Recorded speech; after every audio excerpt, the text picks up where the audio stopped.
एक handsome Playboy जिसे प्यार एक खेल लगता था। उसने कभी नहीं सोचा था कि एक लड़की आकर उसकी जिंदगी को प्यार से भर देगी।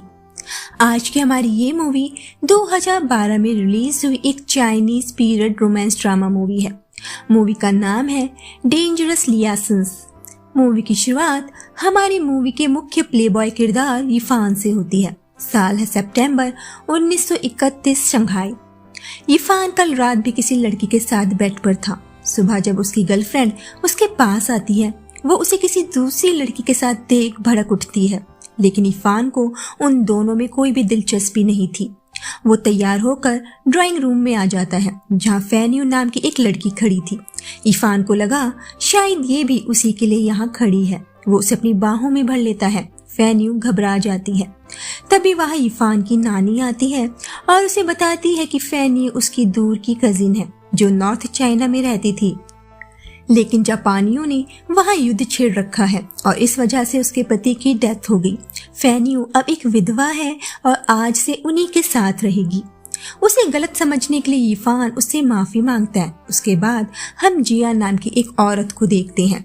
वो एक बहुत बड़ी बिजनेसमैन और पब्लिक फिगर है। उसका अभी अभी एक अमीर बिजनेसमैन से ब्रेकअप हुआ था और तभी वो अपने एक्स के बारे में एक न्यूज पढ़ती है। में लिखा था कि वो अपने से काफी छोटी उम्र की लड़की से शादी करने जा रहा है। उसकी एक शर्त थी कि जिस भी लड़की को वो अपनी वाइफ बनाएगा वो कुंवारी होनी चाहिए। उसके बाद यीफान अपनी नानी और फैनियो के साथ एक इवेंट में आता है जहाँ जिया भी थी। यीफान और जिया एक दूसरे को पहले से जानते हैं। जिया जानती है कि यीफान उसके लिए पागल है। तभी वहाँ वही लड़की अपनी माँ के साथ आती है जिसकी शादी जिया के एक्स बॉयफ्रेंड से होने वाली है। इस लड़की का नाम बेबे है। जिया उस फैमिली को अच्छे से जानती है। जब यीफान बेबे से हाथ मिलाता है, उसकी माँ बेबे का हाथ रोक लेती है। जैसा कि हम जानते हैं कि यीफान एक प्लेबॉय है और किसी की भी माँ अपनी बेटी को एक प्लेबॉय के साथ मेल जोल बढ़ाते देख खुश नहीं होगी। ऊपर से उसकी बेटी अब तो इंगेज्ड भी है, वो भी एक अमीर बिजनेसमैन के साथ। उन दोनों माँ बेटी के जाने के बाद जिया यीफान से कहती है कि वो अपने एक्स बॉयफ्रेंड से बदला लेना चाहती है और चाहती है कि यीफान उसकी मदद करे। उसे बस बेबी के साथ सोना होगा क्योंकि उसका एक्स बॉयफ्रेंड बेबी से बस इसलिए शादी करना चाहता है क्योंकि वो काफी यंग और कुंवारी है। अगर यीफान उसे बहकाने में कामयाब होता है तो उसका बदला पूरा हो जाएगा। सोसाइटी में उसके बॉयफ्रेंड की काफी बदनामी होगी, लेकिन यीफान उसका साथ देने से मना कर देता है और बताता है कि फिलहाल उसका सारा ध्यान किसी दूसरी लड़की की तरफ है। यहाँ वो फैनियो की बात कर रहा था।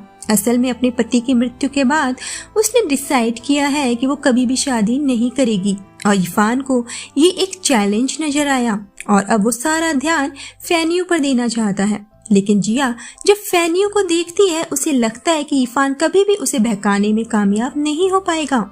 इस पर वो दोनों शर्त लगाते हैं। यीफान कहता है कि अगर वो फैनियो को बहकाने में कामयाब हो गया तो जिया हमेशा के लिए उसकी हो जाएगी। जिया कहती है कि अगर वो हार गया तो उसे अपनी प्रॉपर्टी में से जिया को जमीन का एक टुकड़ा देना होगा जहां वो बहुत बड़ा पोर्ट बनाना चाहती थी। दोनों एग्री हो जाते हैं। अब यीफान का सारा ध्यान फैनियो पर है, लेकिन फैनियो हमेशा ही उसे इग्नोर करती थी, जिस पर वो उससे पूछता है कि क्या तुम भी कहीं सुनी बातों पर यकीन करती हो। असल में सब जानते हैं कि यीफान एक प्लेबॉय है, जिस पर फैनियो उसे जवाब देती है कि वो बस अपनी आंखों पर विश्वास करती है और उसके साथ पहली मुलाकात में वो जान गई थी कि यीफान किस तरह का इंसान है। दूसरी तरफ बेबी की माँ ने घर पर ही उसके लिए एक आर्ट टीचर का इंतजाम कर दिया था। उस आर्ट टीचर का नाम दाई है। दाई और बेबी एक दूसरे को काफी पसंद करने लगे थे। दोनों हम उम्र हैं, अट्रैक्शन होना लाजमी था। एक दिन जिया उनके पास आती है और उनके बीच की केमिस्ट्री को भाप जाती है। उसे ये एक मौका नजर आता है और वो दाई के बारे में सब कुछ पता कर लेती है। उधर यीफान के घर पर यीफान फैनियो के कमरे में बल्ब लगाने में मदद कर रहा था, लेकिन असल में ये सारा प्लान तो यीफान का था। बल्ब लगाने के बहाने वो उसके करीब आना चाहता था। उधर बेबी अपनी वेडिंग ड्रेस ट्राई कर रही है। जिया और दाई भी वहाँ मौजूद थे। जिया दाई से कहती है कि तुम भी ग्रूम की ड्रेस पहनकर बेबी के बगल में खड़े हो जाओ, तभी हमें बेबी की ड्रेस के बारे में कुछ कमेंट करने का मौका मिलेगा। दाई बेबी से प्यार करता था और वो किसी और आदमी के साथ उसे इमेजिन करके रोने लगता है और वहां से चला जाता है। जिया बेबी के पास आती है और पूछती है कि क्या वो भी दाई से प्यार करती है। बेबी कहती है बहुत ज्यादा। जिया उससे कहती है कि अगर वो चाहती है कि दाई एक बड़ा आर्टिस्ट बने तो बेबी को उसके लिए मॉडल बनना पड़ेगा। कोई भी आर्टिस्ट तभी फेमस होता है जब वो किसी की नेकेड पेंटिंग बनाता है। इस तरह बेबी को बहलाकर वो अपने एक्स बॉयफ्रेंड से बदला लेने का प्लान बना रही थी। बेबी अपनी माँ के साथ एक ओपेरा शो देखने जाती है और थोड़ी देर बाद वो अपने पेट में दर्द होने का नाटक करती है। जिया उसे अपने साथ लेकर एक कमरे में आती है जहाँ दाई पहले से मौजूद था। जिया के जाने के बाद बेबी दाई के सामने निर्वस्त्र हो गई और कहती है कि मेरी पेंटिंग बनाओ। दाई को ये सब गलत लगता है। बेबी उसे समझाती है कि अगर उसे एक बड़ा आदमी बनना है तो उसकी ऐसी पेंटिंग बनानी ही पड़ेगी। जिया को लगा था कि बेबी और दाई ने मौके का फायदा उठाया होगा, लेकिन उसे पता चला कि उन दोनों के बीच कुछ नहीं हुआ था। इस तरह जिया का प्लान फेल हो जाता है। उधर फेन्यू एक लेटर लिखती है जिसके ऊपर ट्रेन की ड्राइंग की हुई थी। जब वो सो जाती है, जब इरफान उस लेटर को देखता है तो उस ट्रेन के ऊपर धुएं की पेंटिंग बना देता है। जब फेन्यू को पता चला कि इरफान ने क्या किया, वो मुस्कुराने लगती है। उधर जिया का प्लान फेल हो गया है, इसीलिए वो बेबी की माँ को फोन करके बेबी और दाई के बारे में बता देती है। उसे तो बस बेबी की बदनामी करनी थी। बेबी की माँ उनके पास आती है और उसे बेबी की वो पेंटिंग मिल जाती है जो दाई ने बनाई थी। उसे लगता है कि दाई और बेबी के बीच संबंध है। बेबी और दाई उनके सामने अपने प्यार का इजहार करती हैं, लेकिन उसकी माँ दाई को रिक्शे वाले का बेटा कहकर अपमानित करती है और दोबारा बेबी से मिलने पर रोक लगा देती है। उधर इरफान फेन्यू से उसके पति के बारे में पूछता है। फेन्यू बताती है कि वो एक टीचर थे और काफी लॉयल किस्म के इंसान थे। फेन्यू के हाथ में जो उसके पति की गिफ्ट की हुई बुक थी, इरफान उसे पूल में फेंक देता है और कहता है कि अब उसे अपने पति की यादों से मूव ऑन कर लेना चाहिए। फिर वो उसे अपना लिखा हुआ लेटर पढ़ के सुनाता है जिसमें लिखा था कि जिस दिन मैंने तुम्हें पहली बार देखा उस दिन सच में मेरा जन्म हुआ। मैं तुमसे प्यार करता हूँ, इसलिए प्लीज मुझे अपने करीब आने दो। फेन्यू उस लेटर को लेकर फाड़ देती है। इरफान कहता है कि मैं तुमसे प्यार करता हूँ, इसमें गलत क्या है। फेन्यू को लगता है कि वो ये बात हर लड़की से कहता होगा। इरफान को लगा कि शायद फेन्यू भी लोगों की बातों में आकर उसे गलत समझती है। यहाँ इरफान की आंखों में हम आंसू देख पा रहे थे और फिर वो वहां से जाने लगता है, लेकिन असल में उसके वो आंसू नकली थे, फेन्यू को इम्प्रेस करने के लिए।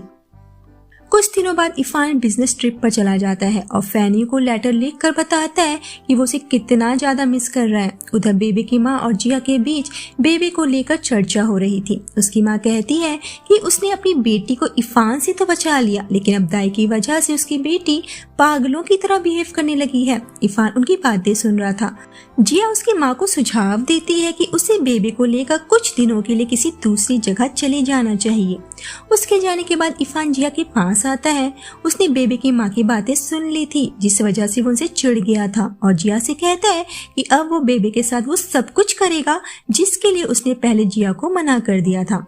इरफान बेबी के साथ एक कमरे में था और फिर उसने दाई से फोन पर उसकी बात करवाई। दोनों काफी इमोशनल हो जाते हैं। दाई ने फोन रख दिया था, लेकिन इरफान ऐसा प्रिटेंड करता है कि दाई फोन पर है और इससे बात कर रहा है। जिसके बाद वो बेबी से कहता है कि दाई ने उसे बेबी का ध्यान रखने के लिए कहा है और फिर वो बेबी के काफी करीब आ जाता है, जिस वजह से बेबी को अगले दिन काफी गिल्ट होता है और वो बीमार पड़ जाती है। और जब ये न्यूज इरफान जिया को देता है, वो काफी खुश हो जाती है। उधर घर पर फेन्यू इरफान को बताती है कि उसके कमरे का बल्ब फिर से फ्यूज हो गया है। इरफान जब उसके कमरे में आया, वो देखता है कि फेन्यू ने उसके लिखे हुए लेटर्स को संभाल कर रखा हुआ है। वो फेन्यू के पास आता है और उससे लिपट जाता है। वो कहता है कि मैं जानता हूँ कि तुम मुझसे प्यार करती हो। वो उसे किस करने वाला था, लेकिन जब वो फेन्यू की आंखों में आंसू देखता है, वो वहां से चला गया। अगले दिन फेन्यू अपना सारा सामान लेकर वहां से चली जाती है। इरफान से रहा नहीं जाता और वो उसके पास आ जाता है। दोनों एक दूसरे के बेहद करीब आ जाते हैं। इस बार फेन्यू भी उसे नहीं रोकती। अब जब इरफान अपनी शर्त जीत चुका है, वो जिया के पास आता है। उसकी बातें सुनकर जिया जान जाती है कि इरफान फेन्यू से प्यार करने लगा है।